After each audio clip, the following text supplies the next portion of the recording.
Where we're gonna go? To the moon, but not just the moon, the supermoon.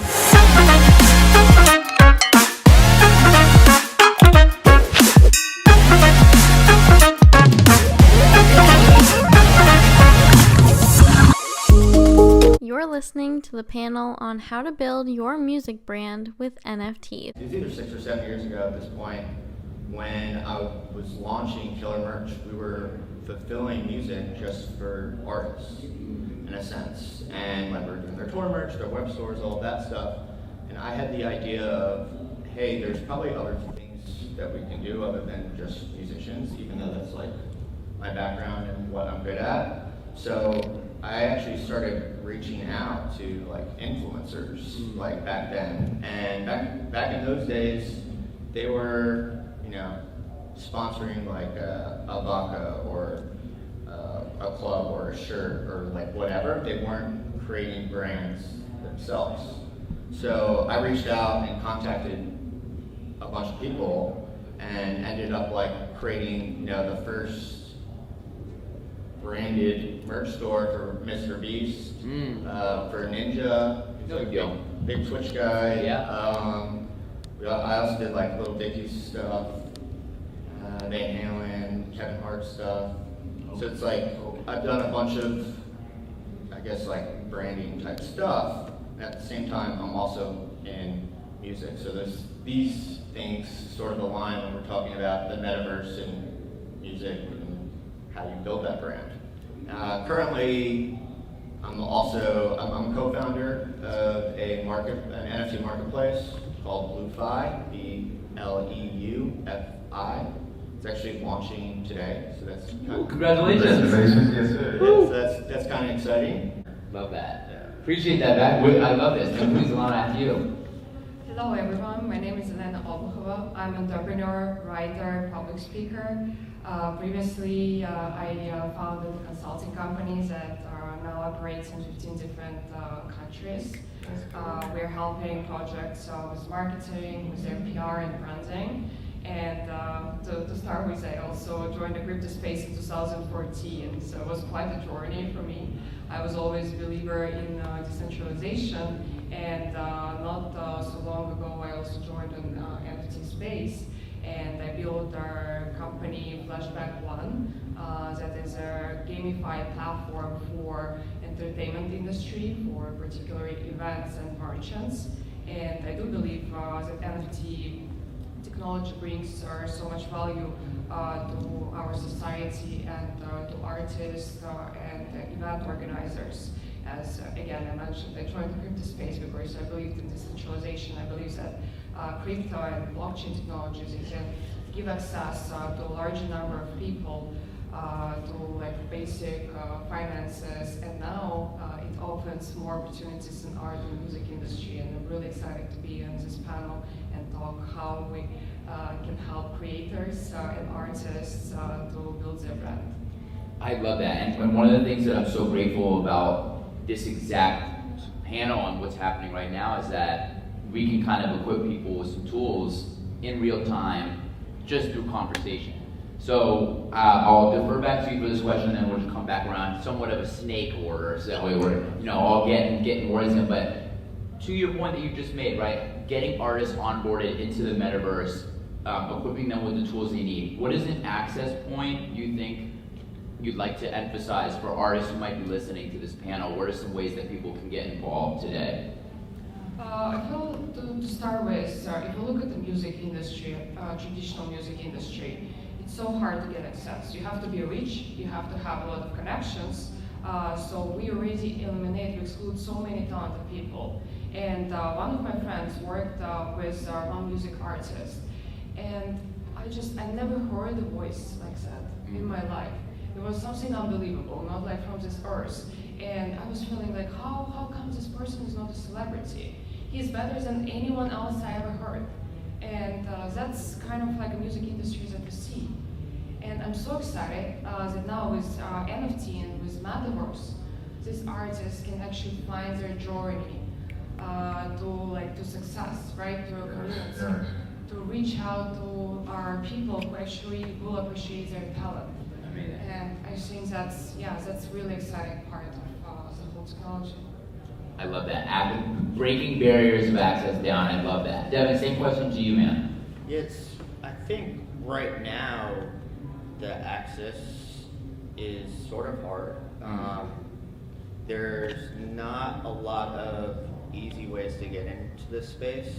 There's not a lot of tools available. Even just like basic like music discovery or playlists or trackable stuff, like it's not existent right now. And if you like want to make your own type of project, you need to find like developers and all that stuff. So I think like right now the best thing that you can do if you're interested is to join communities, reach out to people who are already in this space. They'll, gladly help you. Like, I've never seen someone like not interested and said no, like figure it out yourself. I feel like everyone in this space is sort of like really accepting and trying to, provide and help everybody here.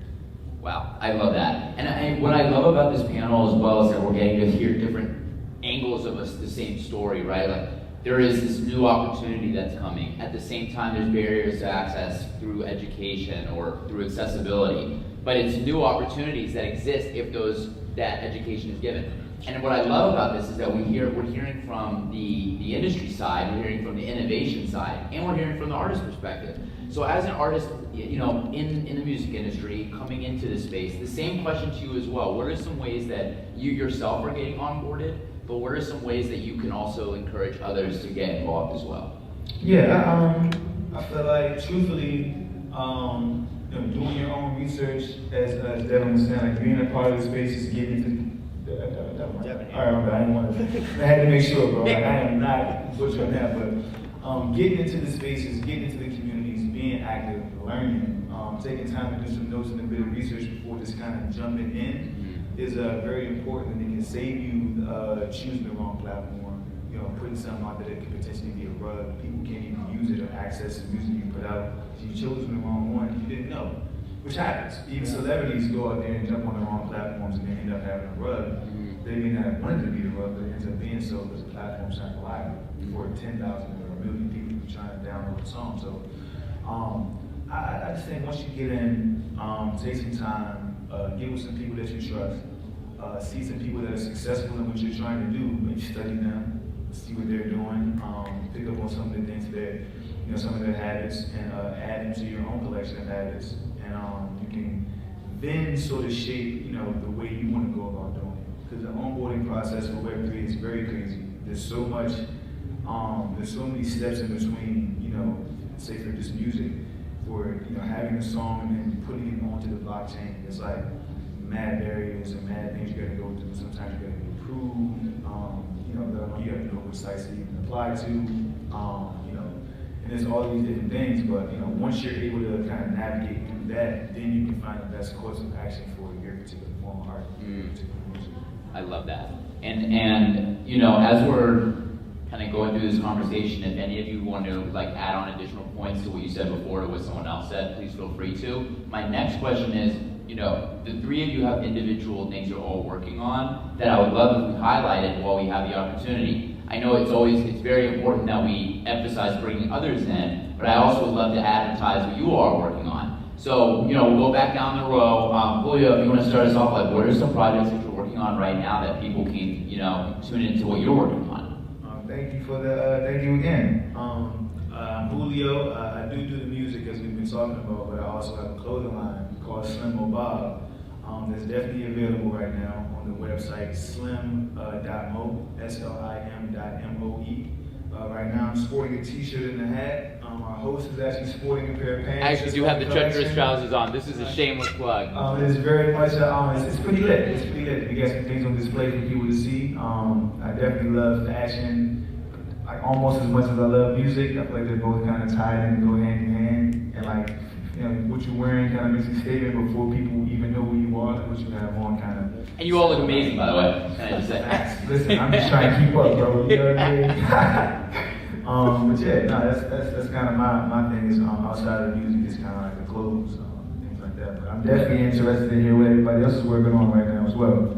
So again, I'm Devin Deneen. I did NFT marketplace launching sometime today. If you're watching this video, I'm sure it's definitely already launched. That's on Binance Smart Chain. Nice. It's a market I feel is like underused, undervalued. So we're just trying to be a niche and target that. And then I have this other project. Interesting, kind of funny. It's called Rap Pairs.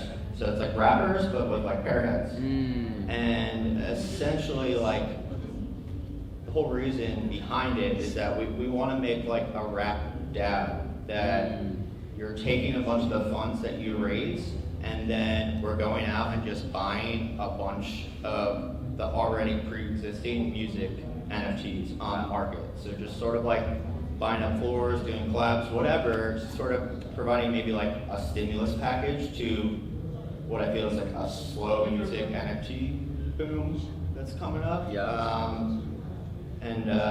So like that's definitely something new, interesting. That's just rapbearers.com. Love that, and it also is reminiscent of Rick Ross. Shout out to Pairs. I don't know if you've seen that. One of the best memes of all time. Alana, same question to you. Well, what are some things that you're working on? Where can people learn more about what you got going on? As I shortly mentioned, I'm working on a project, Flashback.one. It's a gamified platform for events and merchants.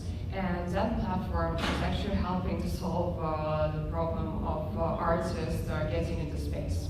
Because we're allowing organizers and merchants to mint their NFT with any branding they want, and of course to include unlockable content. Those NFTs can be tickets to events. I'm sorry. Those NFTs can be tickets for events, or they can be memberships, or they can be different loyalty programs. And just special perks that our merchant or organizer wants to give to their audience. And since our NFT technology allows you to add different unlockable content, organizers can include artists. So let's say it's a Broadway show, and there is a new upcoming artist that participating playing in that Broadway show, and they can include their music in the unlockable content. So every single person who is purchasing a ticket for a Broadway show now will be able to listen to it and learn about new upcoming artists. Same way, restaurants or bars. We know, like in New York, for example, a lot of our local bars are organizing some jazz nights or some other like small concert nights for like a very limited number of people. But if they start offering as proof of attendance badges at their location and include the music of all these bands or artists that are participating during these concerts. They also allowing other people to learn about new musicians. And that's the way we are trying to kind of incentivize our other people to learn about NFT technology. We improved their UX, we made onboarding very easy, because again, we understand that all these bars and people who are visiting them, they have no idea about MetaMask. And that's also a very big problem that other NFT marketplaces are facing with. They're kind of living in a bubble, right? We're always assuming that, oh, everyone knows about crypto, everyone has MetaMask, right? Here's your login information, just put your wallet address. But general user, general guest, like general person who is visiting event, maybe going for some show or just getting a drink at a random place, like maybe in New York City, right?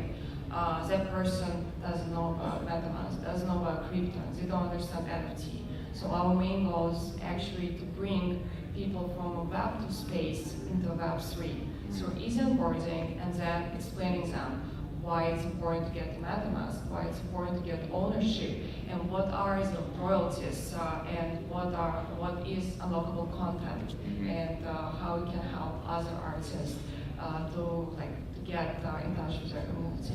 I'm so grateful for that, and for all the work that the three of you are doing. And the point that you made is so incredibly important, which is, as we get immersed in the space fully, we start to assume that other people are equally as immersed. And we were running into that issue with Proof of Good DAO, for example, where we were expecting the barrier of access to be things like MetaMask. Discord was a barrier of access. Like the beginning stage, before people even start connecting a wallet, there's, to your point earlier, this barrier of access is so high right now that it seems overburdening for some people who are just very fresh to it. But I'm inspired and I'm motivated because I know there are people like you three who are doing the work, bringing people in, and innovating in such an early and such a new space. And to your earlier point as well, Devin, like the NFT scene has yet to really have its moment for music. We're preparing for that, right? Like we're setting up the framework, and I can't wait for everyone to kind of see what NFTs of music can really look like. We've spoken about this numerous times as a musician yourself, where like, it's the possibilities are seemingly limitless. Once you do have that education, it's like the floor is yours to do what you want with it. You seem like you're queuing up to say something, Leo. Go ahead. Nah, no doubt. I'm agreeing. Like once the door is open, I feel like there's so many possibilities and different, journeys and paths to go on a musical NFT type of route. You know what I'm saying? Because I was explaining this earlier, actually, bro. Like when it comes to like traditional music, as we said, like the industry, how it usually goes, mainstream artists, Rihanna, Jay-Z, Beyonce, 21 Savage, XYZ, Kanye West. These are people that have millions of fans globally, which is a very much a Web 2 type of concept to try to get as many people as possible to follow you and get your streams and things like that. Where Web 3 now is more based on building your own universe. They may not need to have 1 million supporters, but 100 or 1,000 supporters that are really core and true to what you're doing in your particular universe and what your world is. Similarly to like Eminem Doom as an artist or Larry June, Currency, who have niche markets and niche listeners who are, diehard fans of what they're doing. And I feel like Web3 is a perfect opportunity to kind of create the same sort of a universe around, whoever's art is being, presented. And, it just says you don't have to have 1 million people, because I say 1 million because that's like the go-to for music in Web 2. 1 million streams equals $4,000 or $7,000 on Apple and 4 on Spotify. But in Web 3, if you take 100 people and charge them $30 for an album, you made $3,000. It's so much less effort. It was just concentrated better, in my opinion. And that's the beauty to me of where Web 3 can go. I love that. And you know what? I'm going to frame a different style question for you all here. You ready? Devin, we're going to start with you this time. We've started with Alana and Julio multiple times. I'm going to do the honor, and then we'll go to Alana and then Julio. So, we've talked about some of the things we're excited about. And we've all worked in different industries before Web3. What are some of, you touched on this at the beginning, but what are some of the difficulties that you are seeing as individuals, whether from a business perspective or from an artistic perspective, that you're having difficulty with in this new emerging market? Okay, I definitely have like 2 good examples. One doesn't sort of like actually relate to today's time, but it's going to be, it's going to happen. So when I was doing makeup with Jeffree Star, there was this game called Sims. And, randomly we found out people were selling digital makeup of Jeffree's stuff on that game. Huh. And then, lipstick in itself, he was like known for bold colors, so like they used his name because it would be purple lipstick or green lipstick, and people were like making money essentially off his name without us knowing, probably for like a year or 2 years. And I think getting like protecting your IP, I guess that's like the best way to say it. Make sure that like the people or blockchains or marketplaces that you work with like understand how they would take something off when your IP is protected, or if your IP is not protected, are you kind of screwed? How are like the payments handled? Like that's something that everyone really needs to understand. There's like a lot of easy money, like fast-paced, launching type things, and IP gets overlooked a lot. And as things get more popular, that's going to bring in more, scams, more problems, and you're going to miss out like on a lot of money. And you can't catch everything, but that's a good example from 5 years ago. So when you're now like in the metaverse, like there's so many options. It's like it's going to be really hard to track all of them down. And then secondly, I've had like disagreements with even Spotty about this, like the charting system. So I was a CFO of a record label. I worked for a record label for 10 years. Before that, business manager for artists, CFO of a booking agency for a while. And like charting's super important and describes your value to promoters, to agents, festivals, whatnot. And right now there's like no discovery tools to sort of like report your scans. And we're also sort of like living in a world when like I'm from the merch side, like it's illegal to do scans in a way where you sell the music and then you also sell, a hoodie or a VIP ticket together. You're not allowed to do that or Billboard takes it out. Like Jay-Z went through this whole experience when he put out his album on Tidal, then they removed it. And it's like, these are known facts that these are gonna create problems. This space is sort of underlooked. The opposing argument to my view is that like they're gonna have to adopt, or I don't really care about charting because I'm building this great community and all this stuff. And that's great, and I do believe part of that is true, but like I'm also, of the opinion that charting's important to independent artists. Like I remember the day when like Mac Miller like dropped his album and Apple removed it from iTunes because they thought like there were credit card scams because there were just astronomical sales, and they're like, what is going on? This can't be real. And they took his music off thinking it was fake, but it was all real in all his big community, like in the Pennsylvania, like Pittsburgh area. Like Lil Nas X, like his whole charting, fiasco from like country to whatever, like that was a big thing for an independent artist that led to him getting seen and, being taken seriously.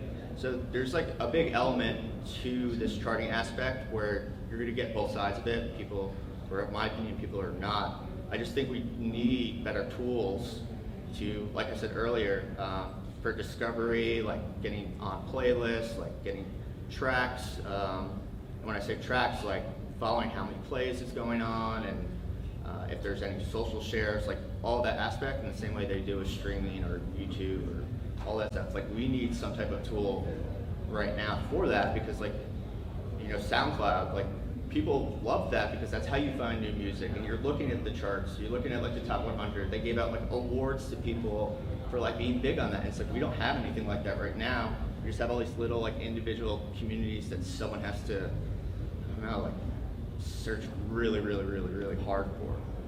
And those are like those two things between like the IP and charting, getting seen, visibility. Like those are the things that I'm not super happy about, but hopefully we come around and find solutions together. And, Love that. Community empowerment through solution finding. And two important issues to pay attention to.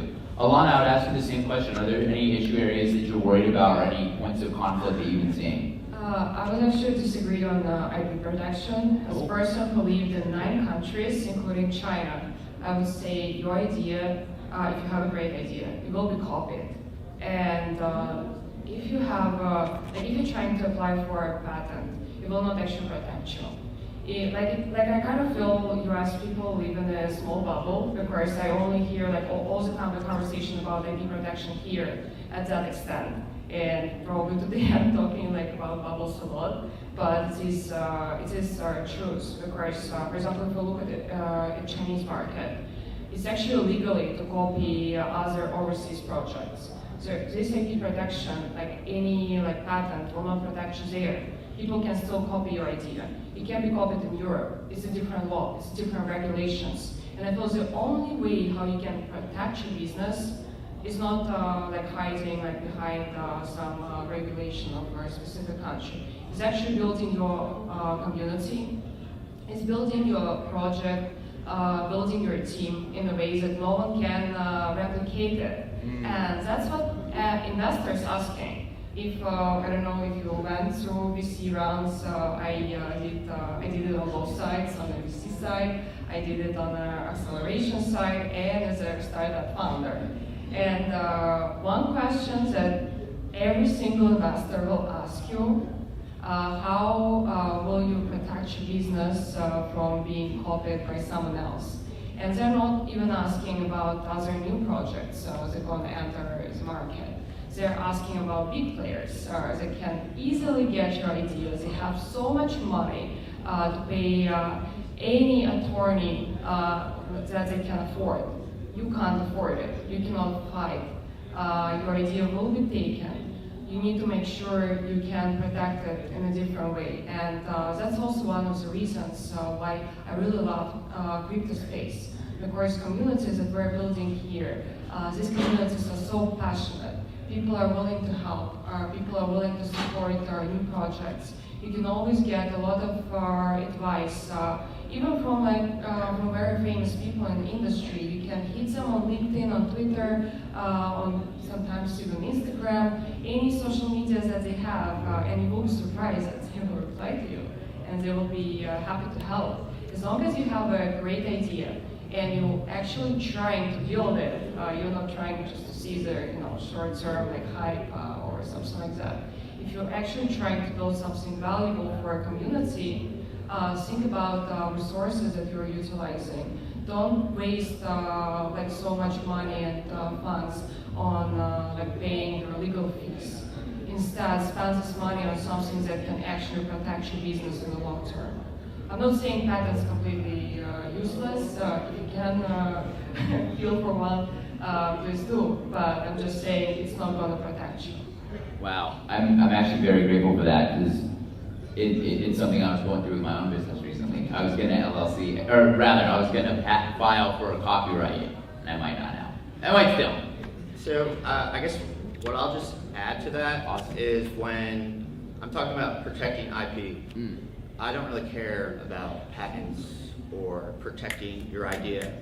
I'm talking about protecting a basic wordmark. That's actually super cheap. If you were just to do it in the US, you get it under one category, and it's actually pretty important, super effective. I know a guy who had an NFT project. It was on OpenSea. It sold out. Somebody made the exact same project minus an S. They had probably like $150,000 in sales already. Then my friend found it and reported it to OpenSea, and they took them off the market, so no more sales, no more confusion. I know CryptoPunks went through the same thing with the V1, the V2, things being taken off, so having that word mark protects you in like the most simple form. My same example with Jeffree Star, they were using his name to sell makeup. I don't care if someone sells purple lipstick, but like if they're using your name and making money off your name, that's something you definitely want to protect, and there's resources where you can submit it and get those things taken off. That's kind of it's good and bad at the same time. Of course, again, I already said I'm a big believer in decentralization, and knowing that platforms like OpenSea can easily take down something is not what we believe in. I feel like I agree completely. It's important to protect your IP in whatever way possible, right? But I feel like communities should be more aware. They should know how to trace information through the smart contracts. They need to understand who is their actual artist or like the person who minted this NFT, right? They need to understand how they can find out this information first and not hide behind centralized structures and hoping that they will come and help them whether to retrieve their funds or like Bored Apes recent scandal with their OpenSea see. I'm not a big fan of, I'm feeling sad that it's happening, right? It shouldn't be happening. But I feel it's a big part on education, that we need to actually explain community how to trace this information, how to check this information on their own. So this is not happening in the first place, and not relying on the centralized exchanges to save us from any potential fraud. Oh, yeah, 100%. And that's one of the things that has kept me in blockchain, like yourself. I've been in it for many years now, and that was kind of the driving force, is that this technology is rooted in trustless technology. Now, humans require a level of trust, but the algorithms that this code is built on is trustless. So if we move and educate people into what decentralization can really look like, I think we can start relying less on centralized systems. And I love this conversation, by the way. I wake up hoping to have conversations like this. Julio, do you have any points you want to add on this before we get to our final round of questioning? Yeah, just real quick, I do agree with Elena too. Actually, I agree with you both. I do feel like when you make a project, Elena, as far as like, it's uniquely you. You put your own, fingerprint, so to speak, on it, and it would be very hard pressed for someone to come along and be able to recreate what you've done. Even if they were to come and change it maybe slightly, they're not you as far as a community, so they're not the same person behind it. So I guess once people find out, which is why they probably took it down, and people, then sell. They're like, oh, I don't want to be a part of this product. It's not the real one. They're like, well, it's not the real thing.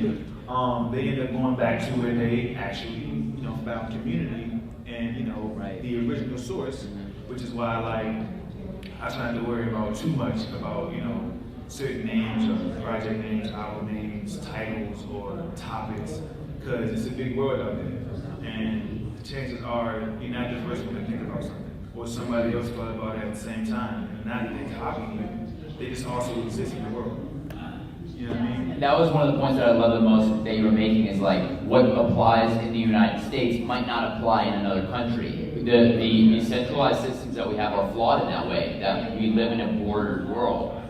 The blockchain is borderless, so there's going to be actors that are coming from every angle, and this is just amazing, y'all. I'm so glad we have this recorded. Can I just add? Yeah, please. I think as we discuss this, we're thinking very narrow and only on the metaverse side. If you're a musician, you're going to have physical products. You're going to have shirts. You're going to have deals in the real world. You want to be able to license that stuff. You want to have your sound. You want all those percentages. You want to be able to remix it. You want to be able to send it to a producer. Sign up with all the rights organizations. You need to protect yourself, in the physical world and also in this new digital world. I love that. No, and it's really valid. I have this conversation frequently where it's like, the more immersed you get in Web3, the more that the world you start forgetting there's a Web2. That we still live in that world. And so I'm super grateful for that, because it's like when we were having these conversations early, Clubhouse, when Twitter Spaces kind of started, there was a lot of people who kind of neglected that reality, that it's not an instead of. I don't think any of us on this panel would suggest that an artist not focus on any of those realms, right? And so I love the point that you're making, which is this is an additive. Web3 is on top of everything in the whether it's merch, whether it's a meet and greet, whether it's an NFT drop. However artists can make money, I think we're on board for as a collective on the stage and as a community, because we want to see artists' rights.